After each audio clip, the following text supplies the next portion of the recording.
Is this working? Hello, hello, hello. Hello and welcome to another video. My name is Amogh and in today's video I will be showcasing my top 5 must-have cars for Asphalt Legends Unite in Class D. Now I wanted to get your opinion on this topic as well. So what I did was I asked this as a question in my community and I must admit it was really awesome to see what you guys came up with. So I will feature some of the comments right behind me here. No, not this. Oh wait, okay, you can stay. It's fine. This is I agree. Do you guys agree with this? What do you guys think about this? And this? And this? I agree 100%. This is pretty accurate. I like this. This I am not sure about though. So since I'm limiting myself to just choosing 5 cars for this video, I think I should give you guys a good breakdown of how I have chosen my cars. So I've chosen my cars based on their performance as well as how special they are to me. So I might sound a bit biased towards one car than the other. So on my list, we will be progressing from top 5 all the way to top 1. So the first 2 cars, that is top 5 and top 4, are cars that will be very easy to obtain, but they perform really well.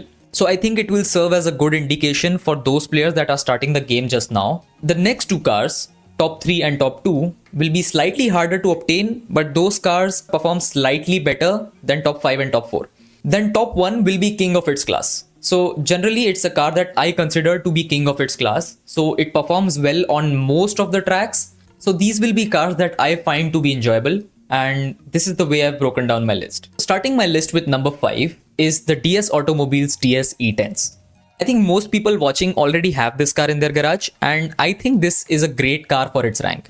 With a handling stat of 81 and a nitro stat of 72, it competes really well on those sharp and twisty tracks that we have in the game now. Tracks like Tuscany or Chicago, this car does really well on those tracks. Not only that, but with Asphalt Legends Unite, the game has introduced rank-based matchmaking on one of the multiplayer seasons. If you don't know, at any given point, there are 2 multiplayer seasons in the game. So the first season has a particular selection of cars, but the season right next to it allows the player to use any car in their garage. I will be matched and paired against players that are using cars that are similar to the rank of my car. So that keeps things fair and simple. So this car fares really well in multiplayer, especially on the newer tracks. Also, it's pretty easily obtainable from the career section as well as the daily event section. So this is a no-brainer pick and I absolutely agree why the DS E10s is loved by many players. So coming in at number 4 will be a car that is not so easy to drive, but given the right amount of skills, you can definitely beat a lot of DS E10s with this car. Trust me, this car is a true gem. And number 4 is hailing all the way from America, and it is the Chevy Camaro LT. Now this car is pretty challenging to drive. Even though it has a lower rank as compared to the DS E10s, I think that most players that are watching this video will be unlocking this car before the DS E10s. I personally like this car a lot because it achieves a higher top speed as compared to the DS E10s, which is at around 296 km per hour. So this car is pretty solid for those players who are looking to challenge themselves.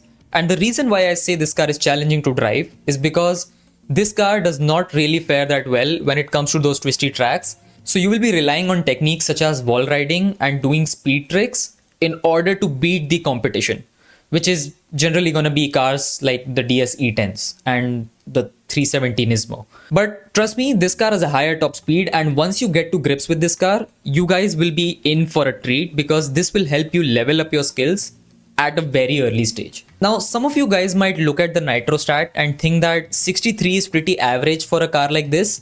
There is a detail about nitro in this game that many players miss out on. Nitro duration is not just about the stat itself, it also depends on the type of nitro and the car's top speed. Let me give you an example. The Class D Camaro LT has a nitro stat of 63.2 and a Class S Bugatti Chiron has a similar nitro stat of 63.6. But in practice, the Chiron burns through its nitro much faster than the Camaro. That is because nitro in this game scales with your car's top speed. This is why a nitro stat of 63 is not as bad as you might think. So this car is a pretty solid choice for those players that are looking to challenge themselves in multiplayer or in daily events. I mean daily events such as the weekly competition. This car is pretty good. just like the DSC-10s. Talking about a car that requires skill for a few moments, now I'm going to do a complete 180 and I'm going to choose a car that is a lot easier to drive as compared to the Camaro LT, and that would be the Civic Type R. I don't need to say more about this car. It's a Civic, so it's cool. That's all you need to know. Plus, James May also likes one, so yeah, there's that. Car number 2 is the BMW i8 Roadster. Now, the thing that I like the most about this car is that it's just as accessible as the Civic Type R, and it ranks slightly lower than the Civic Type R. So in multiplayer, you're going to have an easier time facing opponents that are more closely matched to your rank, because 2200 for a Class D car is still a safe rank for multiplayer. But as comparatively to the Civic might put you in some risk because its max rank is at like 2700, almost 2700, 2698 I think. That's why I recommend the BMW i8. It also has a neat little trick up its sleeve.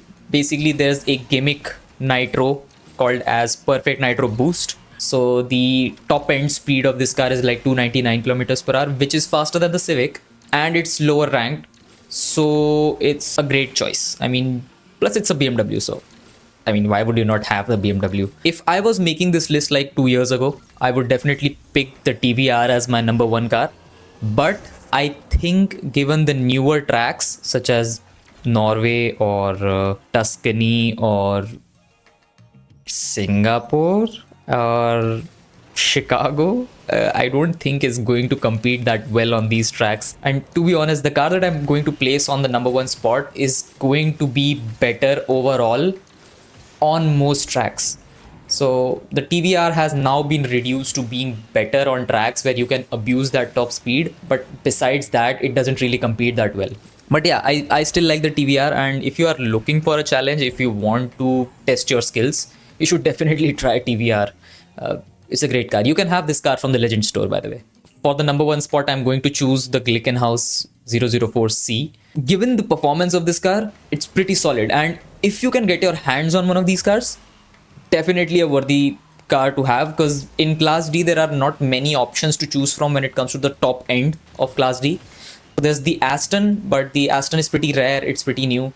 So if you get the chance to have the key for this car, which is usually through car hunt events or like a GP rerun, so if you can have this car, go for it, it's worthwhile. And plus it does decent enough in multiplayer as well as career. It's going to help you progress a lot through career. Plus it's going to be a great choice for weekly events as well. So yeah, that's my number 1 choice. So yeah, these were my top 5 picks for Class D, and I would really like to hear your opinion as well. So comment down below what would be your top 5 picks for Class D, and I'll see you guys in the next video. Till then, take care. Bye bye.